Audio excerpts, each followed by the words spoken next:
21절부터 35절입니다. 출애굽기 16장 21절부터 35절 제가 봉독하겠습니다. 무리가 아침마다 각 사람은 먹을 만큼만 거두었고 햇볕이 뜨겁게 쬐면 그것이 쓰러졌더라. 여섯째 날에는 각 사람이 갑절의 식물 곧 하나에 2오멜씩 거둔지라.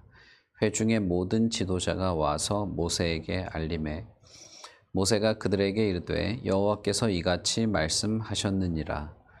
내일은 휴일이니 여호와께 거룩한 안식일이라. 너희가 구울 것은 굽고 삶은 것은 삶고 그 나머지는 다 너희를 위하여 아침까지 간수하라. 그들이 모세의 명령대로 아침까지 간수하였으나 냄새도 나지 아니하고 벌레도 생기지 아니한지라. 모세가 이르되 오늘은 그것을 먹으라. 오늘은 여호와의 안식일인즉 오늘은 너희가 들에서 그것을 얻지 못하리라. 엿새 동안은 너희가 그것을 거두되 일곱째 날은 안식일인즉 그 날에는 없으리라 하였으나 일곱째 날에 백성 중 어떤 사람들이 거두러 나갔다가 얻지 못하니라. 여호와께서 모세에게 이르시되 어느 때까지 너희가 내 계명과 내 율법을 지키지 아니하려느냐.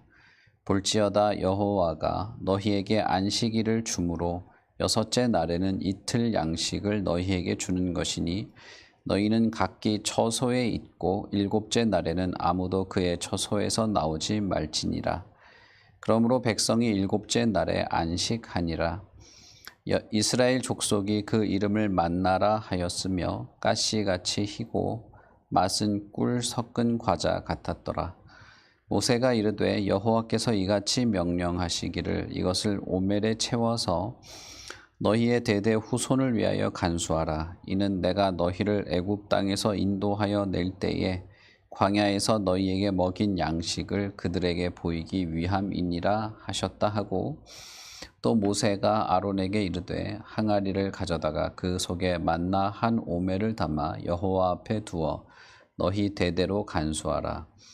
아론이 여호와께서 모세에게 명령하신 대로 그것을 증거판 앞에 두어 간수하게 하였고 사람이 사는 땅에 이르기까지 이스라엘 자손이 40년 동안 만나를 먹었으니 곧 가나안 땅 접경에 이르기까지 그들이 만나를 먹었더라. 아멘.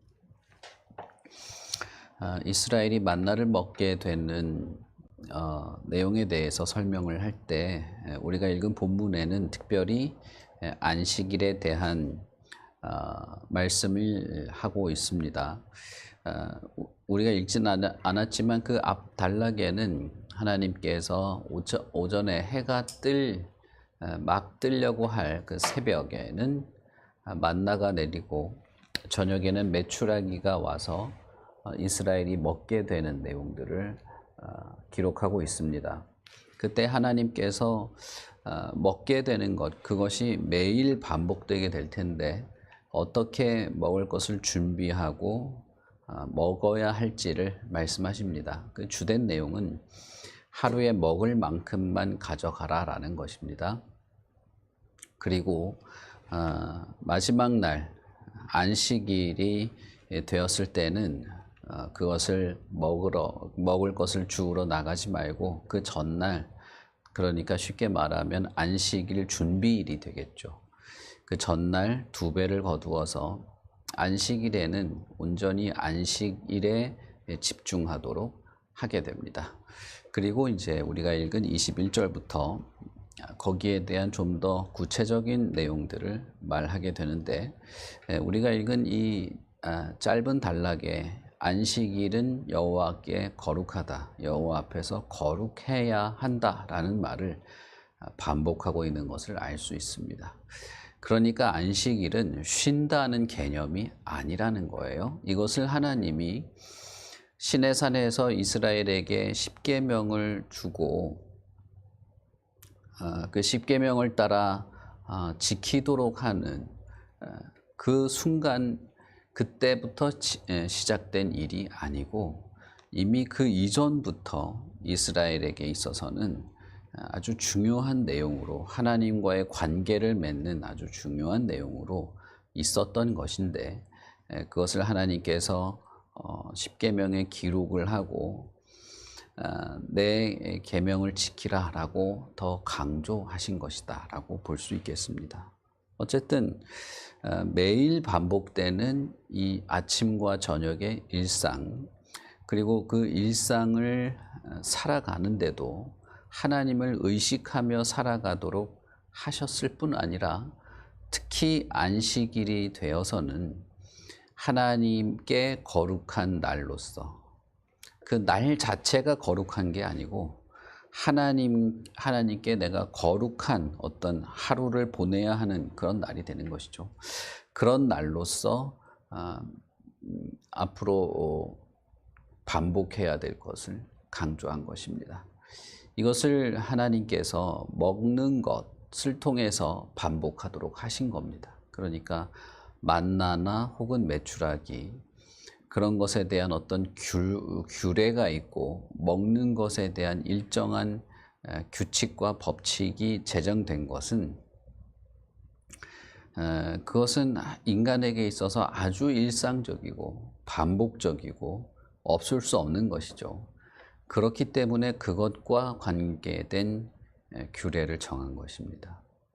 먹는 행위 혹은 먹는 음식, 거기에 특별한 규칙이 있어야 하는 것이 아니고 그것을 통해서 아주 반복적이고 일상적으로 하나님을 의식하며 행동하고 살아가도록 하나님께서 규정하셨다, 이렇게 생각하시면 되겠습니다. 그래서 나중에 신약에는 먹고 마시는 규례에 대해서 물론 하나님께서 레위기나 민수기나 이런 데서 더 많이 자세하게 말씀하시는데, 결국 그것은 실제로 먹는 음식 혹은 먹을 때 행하는 어떤 행위 자체의 의미가 있는 게 아니고 그것을 통해서 하나님께서 이스라엘을 훈련하고 연단하는 도구로 삼았다는 것을 우리가 나중에 알 수 있죠. 나중에 신약에서 베드로에게 환상 가운데 보여질 때 먹는 음식에 사실은 큰 중요한 그런 의미의 그 초점이 있는 것이 아님을 이제 알게 하십니다. 어쨌든 출애굽할 때 이스라엘 백성들에게는 아침에 나가서 먹을 것을 거둘 때 하나님을 의식해야 했습니다.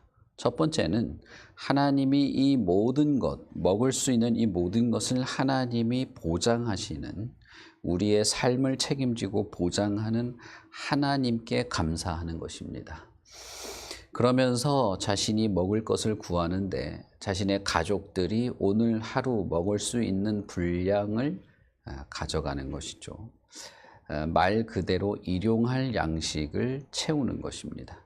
그것은 두 가지 의미를 우리가 생각할 수 있는데, 오늘 하루의 우리의 생명, 그것을 완전히 하나님으로부터 공급받는다라고 하는 것과 내일도 하나님이 우리를 책임지실 것이라고 하는 신뢰로 하는 것입니다. 그렇게 하지 못할 때에는 더 많이 거둬야 되겠죠. 내일 하나님이 줄지 안 줄지 믿을 수 없을 때는 있을 때 최대한 주워 담아야 되겠죠.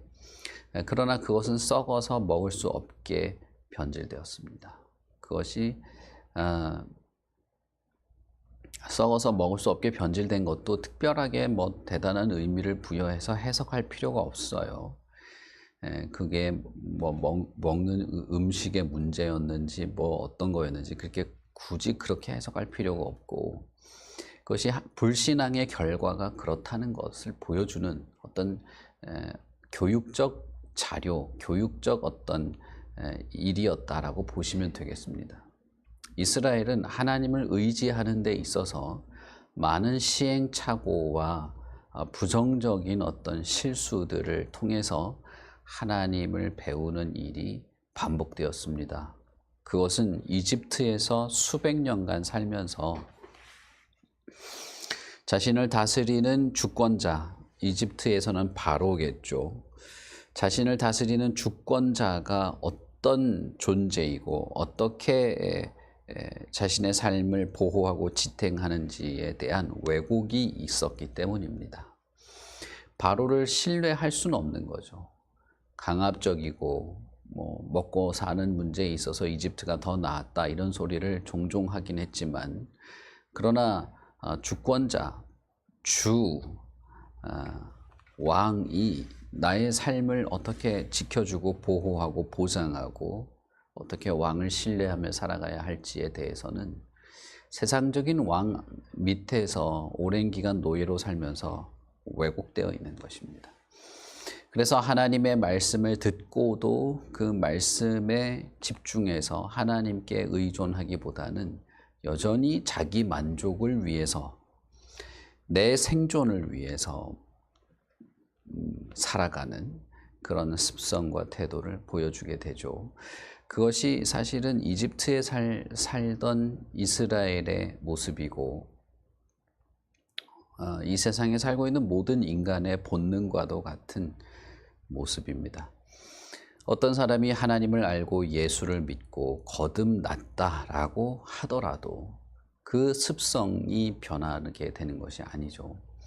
그것은 하나님께서 그를 많은 시행착오와 삶에서의 많은 실수, 그리고 반복된 하나님의 교훈과 가르침, 때로는 징계를 통해서라도 변화되고 성숙하고 가르침을 받고 고쳐져 가는 것입니다.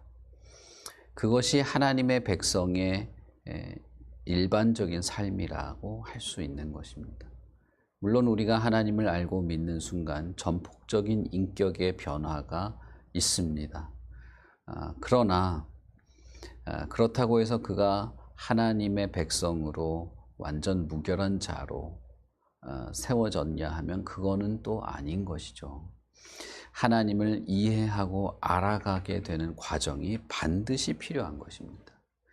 내가 기도하고 예배를 통해서 은혜 받고, 때때로 어떤 사람들은 어디 가서 기도를 막 40일 하고 나니까 마치 자신이 신선이 된 것처럼 그렇게 말하는 사람들이 있어요. 능력을 받았니, 뭘 받았니, 계시를 받았니, 뭘 했니 이러면서 갑자기 사람이 하늘 위를 둥둥 떠다니는 것처럼 해가지고 오는 사람들이 있어요. 그건 진짜 뭐라고 해야 될까요? 기분이 좋아졌다는 것은 이해를 할 수 있겠죠. 그러나 그것은 겨우 하나님을 알아가는 하나의 과정 중에 있는 것이지, 그 이후로는 오직 진리이신 하나님의 말씀, 성경을 통해서 우리는 연단을 받고 가르침을 받고 많은 실수를 통해서 배워가게 되는 것이 있는 것입니다. 이것을 이해해야 하고 이것을 우리는 기꺼이 수행해야만 하는 것입니다. 특별히 하나님께서 먹는 것에 대해서도 말씀하시는데, 그것을 안식일을 위해서는 어떻게 해야 하는지를 자세하게 말씀하십니다.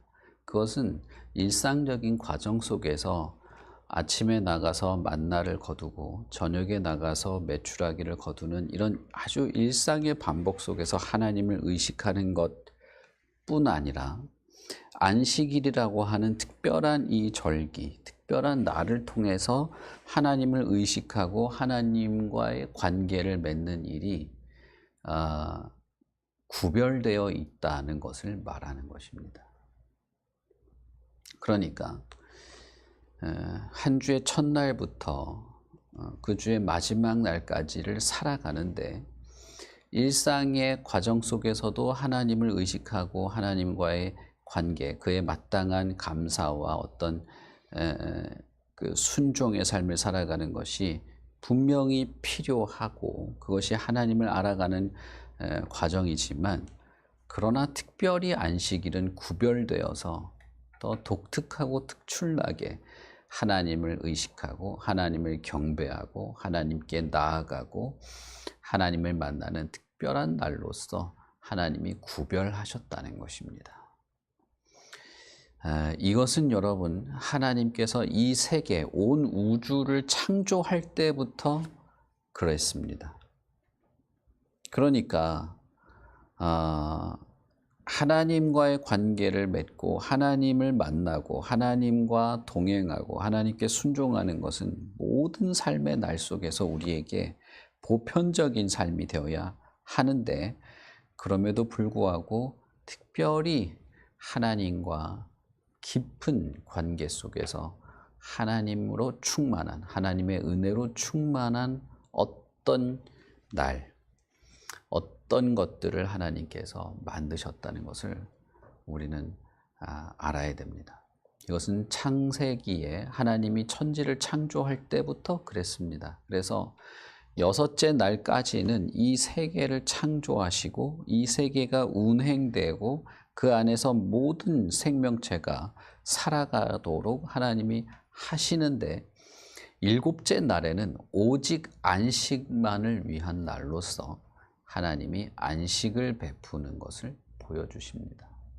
그러면 여섯째 날까지 이 세계에 모든 피조물이 존재하게 되었는데, 일곱째 날에 하나님이 안식하는 것을 이 피조 세계가 그냥 구경만 하라고 그렇게 한 것일까요?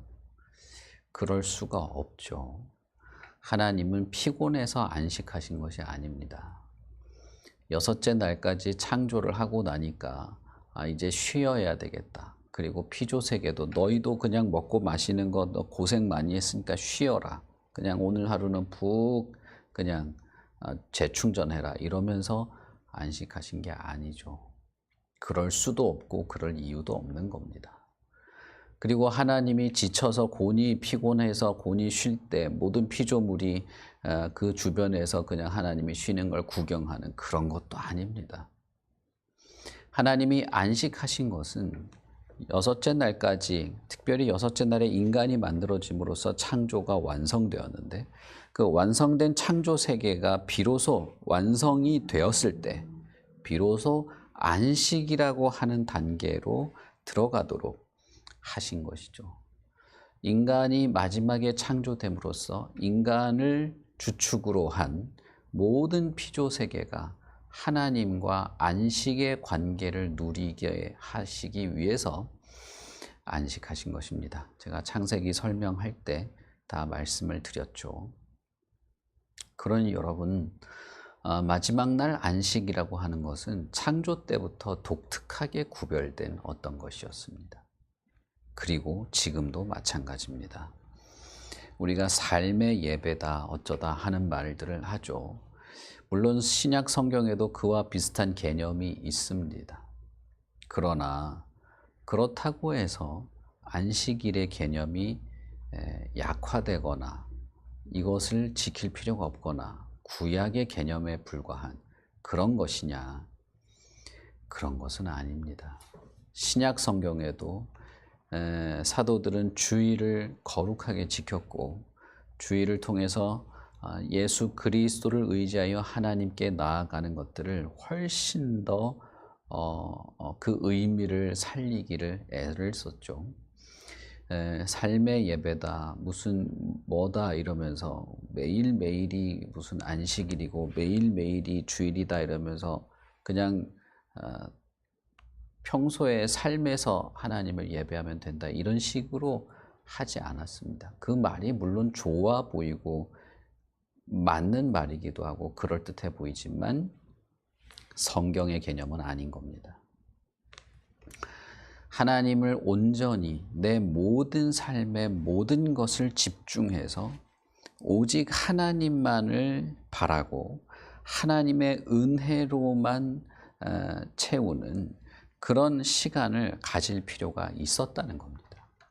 그래서 먹기 위해서 나가는 것, 먹는 것을 줍고 그것을 위해서 나가는 것조차도 멈추고 그 날은 완전히 그 하루가 하나님만을 향하는 하나님으로부터 오는 모든 은혜와 그 말씀과 진리, 하나님으로부터 공급받는 영적인 생명과 참된 위로와 자유, 특별히 하나님께서 주시는 참된 생명을 누리는 날로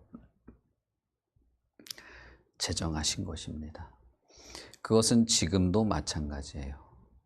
오늘을 사는 우리도 주일에 우리가 하나님께 예배하는 것은 아침에 예배 시간 시작 전에 왔다가 예배 끝나면 다 끝나는 그런 것이 아닙니다. 이것은 사실상 그 전날부터 우리가 주일 그 전날, 지금으로 치면 토요일이죠. 토요일도 준비하는 날로서 준비와 주일은 온전히 하나님께 예배하고 하나님과의 깊은 영적 관계와 영적인 생기, 오직 하나님만을 향한 내 전심을 가지고 하나님께만 향하는, 그래서 결국은 내 만족, 내 탐욕, 내 즐거움을 위해서 살아가던 모든 것들을 멈추고 완전히 내가 내 자신을 하나님께 전적으로 하나님께 나아가는 것을 통해서 실제로 하나님의 백성답게 살아가는 영적 성숙을 이룰 수 있게 되는 것입니다. 지금도 우리는 주일이 그래야만 하고 그것이 우리에게 아주 필요한 것이죠. 그래서 예배 시작 전에 우리가 좀 더 준비된 마음으로 와야 되는 것이고, 물론 그 전날부터 우리는 그것이 필요하기도 하고, 예배가 끝난 이후에도 우리가 우리의 그 유흥을 위해서 각자 가서 그냥 예배 끝났으니까 지금부터는 실제로 내가 레저를 취하면서 쉬는 그런 것이 아니라 성도와의 교제와 말씀 묵상, 우리가 세례 교육 때 다 했던 것처럼 그런 것이 필요한 겁니다. 그러니 여러분, 우리 그 아이들, 자녀들도 예배 시간에 딱 맞춰서 오는 그런 것도 고쳐야 되고, 우리도 마찬가지입니다.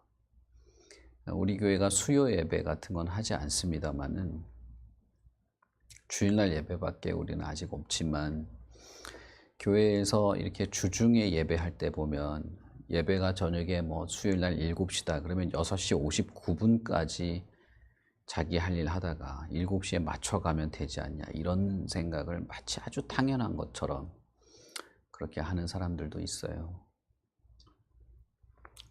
그것이 아니다는 겁니다. 특별히 이렇게 예배 드리는 날이 휴일과 겹치면 진짜 1분이 아니라 그냥 1초 전까지 신나게 놀다가 예배 시작할 때 도착만 하면 되는 식으로 할 수가 없는 것입니다. 하나님이 그렇게 원하지 않는다는 거예요. 그게 맞냐 틀리냐의 문제가 아닙니다. 이스라엘은 이것을 40년 동안 반복해야 했습니다. 그런데 가나안에 들어가서도 만나와 메추라기가 더 이상 떨어지지 않아도 해야 되는 것이죠. 그러니 광야의 40년은 결국은 가나안에서도 그렇게 하기 위한 훈련의 과정이었다고 볼 수 있는 것입니다. 광야의 40년은 어떤 면에서는 징계이기도 하지만 어떤 면에서는 훈련의 과정이기도 합니다. 어떤 면에서는 그들이 성장을 도모할 수 있는 기간이었기도 하고, 어떤 면에서는 하나님과 동행하는 것들을 훈련하고 연습함으로써 가나안에서도 변함없이 하나님을 예배할 수 있도록 하기 위한 하나님의 다루심이었다고 볼 수도 있습니다. 아침에 만나를 거둘 때, 그리고 그 다음 안식일에 오직 하나님께만 모든 것을 의탁하고 하나님을 예배하는 날로서 하나님 외에 어떤 것에도 마음이 빼앗기지 않으려고 하는, 심지어는 먹는 것에 대해서조차도 마음을 빼앗기지 않으려고 하는 이것은 결국은 하나님께서 지난 40년 동안, 그리고 가나안 땅 접경에 이르기까지 그들을 만나로 먹이시면서 비로소 이집트에서의 그 습성, 가지고 있던 이 세상의 어떤 그 습성과 문화, 인간의 본성 안에 있는 하나님을 의지하지 않는 어떤 본성을 고쳐나가고 그것을 벗어나는, 결국은 하나님께서 이스라엘을 양육하고 성장하게 하는 과정이었다. 그렇게 하기 위함이었다. 그리고 실제로 하나님을 예배하고 하나님을 섬기는 자로 살아가도록 하기 위함이었다는 것을 알 수 있습니다. 물론 가나안이 이스라엘의 최종 목적지는 아니고 가나안에서 들어가기만 하면 천국이 됐다, 이런 건 아니에요. 출애굽기 자체가 그렇게 되어 있지 않습니다. 그러나 40년의 그 기간은 정말 그것을 훈련하기 위한 기간이었고, 그 훈련의 결과, 훈련의 열매가 하나님께 온전한 예배, 하나님을 바르게 섬기는 어떤 그런 목적이었다는 것을 우리는 이해할 수 있겠죠. 우리가 천국에 가게 되면 어떻게 될까요? 우리가 하나님의 나라에 가게 되면 우리는 흔히 이제 금으로 포장된 도로, 보석으로 치장된 집들, 눈물이 없고 아픔이 없고 날마다 즐겁고, 그렇게 묘사하기를 좋아하죠. 요한계시록에도 그런 보석에 대한 이미지로 많이 설명이 되어 있긴 합니다만, 여러분 우리가 요한계시록 읽을 때 보셨죠? 천국에 대해서 가장 첫 번째 그리고 가장 반복적으로 강조되는 묘사는 하나님 앞에 예배하러 모였다라는 것이죠. 보좌에 하나님이 있고 우편에 어린 양이 있고 그 주변에 24 장로들이 있고 그 앞에는 수정같이 맑은 바다가 있고 그 주변을, 바다를 둘러서 흰옷 입은 수많은 하나님의 백성들이 천사와 함께 하나님을 예배하는 장면이 요한이 본 천국의 모습이었습니다. 그것을 아름답게 묘사하기 위해서 보석을 비유로 설명한 것이지, 보석과 금이 있다, 와, 이런 건 아니었겠죠. 천국은 하나님을 완전하게 어떤 반대나 결함이나 부족함이 없이 완벽하게 영광스럽게 예배하는 예배의 자리이기도 합니다. 그러니 어떤 면에서는 여러분, 안식일을 바르게 지키고 그것을 40년간 연습하고 훈련하는 것은 사실상 천상을 연습하는 것과 마찬가지입니다. 천상에서 하나님의 백성답게 살아가는 그 모습을 이 땅에서 연습하는 거죠. 이 땅에서 천상을 기대하는 과정이기도 한 것입니다. 그것은 우리가 드리는 예배도 마찬가지입니다. 우리가 매주 드리는 예배는 예수 그리스도와 함께 부활을 기념하는 것이기도 하지만, 매주 드리는 예배는 하나님의 나라에서 우리가 이렇게 하나님을 경배할 것이다, 완전하게 완전한 기쁨과 완전한 지식으로 충만해서 하나님을 예배하게 될 것이다 라고 하는 것을 기대하면서 천상을 마치 이렇게 이 땅에서 우리가 누리는 것처럼 하는 그런 천국에 대한 기대와 연습이기도 한 것이죠. 그런 여러분, 안식일은 그런 의미에서 무척 중요하고, 우리가 신약교회가 하는 주일도 그런 면에서 무척 중요한 것입니다. 매일의 일상을 하나님과 동행하되 하나님을 전적으로 의식하고 하나님을 예배하고 하나님의 은혜를 감사하고 하나님께 온전한 예배로 나아가는 이것 또한 우리는 매우 각별하게 지켜나가는 그런 것이죠.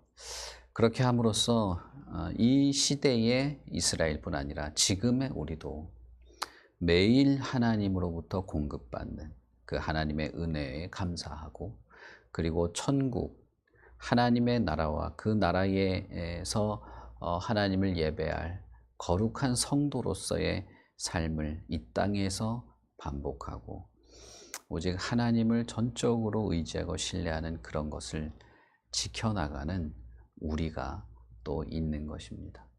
우리가 그렇게 할 수 있기를 바라고, 그래야만 하고 우리 이 교회 공동체가 주일의 예배, 함께 모여 하나님을 완전하고 거룩하게 예배하는 것, 그리고 매일의 삶에서 부족하고 결함이 많고 문제가 많고 실수가 많긴 하지만, 그러나 매일의 반복과 일상 속에서 하나님을 감사하고 하나님을 경험하고 그 은혜를 누리며 살아가는 우리가 되는 것입니다. 그렇게 하나님과 동행하기를 바랍니다. 같이 기도하겠습니다. 하나님 아버지, 하나님께서 우리를 매일매일 하나님으로부터 공급받으며 하나님을 의식하고 의지하고 하나님께 감사하며 살아가게 하셨는 줄 믿습니다. 어떤 이들은 그저 일상을 살아갈 정도에 불과할지 모릅니다. 그러나 하나님의 백성, 하나님의 교회, 예수 그리스도를 믿는 거듭난 자들에게는 하루하루가 감사가 있고 하나님의 도움의 손길과 하나님의 보호를 의식하며 살아가는 날이 됩니다. 많은 사람들이 하루의 삶을 불평과 불만, 부조리 속에서 원망하며 마무리를 하게 됩니다. 그러나 예수 그리스도 안에서 우리는 그런 부조리한 삶의 연속들 속에서도 하나님 때문에 감사하고 하나님 때문에 위로받고 하나님 때문에 불평으로 하루를 끝내지 않을 수 있는 그런 자인 줄 믿습니다. 왜냐하면 아침부터 저녁까지 모든 것을 하나님으로부터 공급받고 하나님으로부터 얻는 그 힘으로 살아가는 것을 알기 때문입니다. 그러니 하나님이여, 이 땅을 살아가는 이 수많은 그리스도인들, 참사랑교회 모든 성도들이 참 척박하고 힘들고 어려운 시간을 보낼지언정 하나님을 의식하지도 않고 하나님의 손길을 느끼지도 못하면서 그런 척박한 삶에, 이집트에서 살아가는 것과 유사한 그런 삶에 빠지지 말게 하시옵소서. 비록 광야를 지나고 있으나 하나님께 감사하고, 비록 광야에서 목마르고 배고프나 그러나 하나님의 살아계심을 의식하며 하나님과 동행하는 자들로 살아가게 되기를 바랍니다. 그리고 무엇보다도 우리가 하나님을 예배할 때 하나님께 우리의 모든 삶의 시간과 내 정신과 마음의 중심을 하나님께 집중하여 하나님만을 바라게 될 때 우리가 예배로 모이고 교제하며 기도하며 은혜를 나누며 하나님의 은혜를 묵상하고 그 하나님의 은혜를 따라 살아갈 모든 삶의 순간들을 그 힘을 공급받을 때 우리가 온전한 예배로 온전한 하루의 그 안식일과 같은 하나님이 주시는 그 안식, 하나님이 의도하신 바로 그 안식을 누리며 살아가게 하시옵소서. 우리의 영혼이 참으로 안식하게 되기를 바랍니다. 수고하고 무거운 짐진 자들이 그리스도 예수 안에서 쉼을 얻게 되기를 바랍니다. 그러니 하나님이여, 우리의 영혼이 쉼을 얻게 하시고 우리의 정신이 쉼을 얻게 하시고 우리의 마음과 생각과 삶의 모든 영역에서 하나님과 동행하며 살아가게 하시옵소서. 감사합니다. 예수님 이름으로 기도합니다. 아멘. 하늘에 계신 우리 아버지여, 이름이 거룩히 여김을 받으시오며 나라의 임하옵시며 뜻이 하늘에서 이룬 것 같이 땅에서도 이루어지이다. 오늘날 우리에게 일용할 양식을 주옵시고 우리가 우리에게 죄 지은 자를 사하여 준 것 같이 우리 죄를 사하여 주옵시고 우리를 시험에 들게 하지 마옵시고 다만 악에서 구하옵소서. 대개 나라와 권세와 영광이 아버지께 영원히 있사옵나이다. 아멘.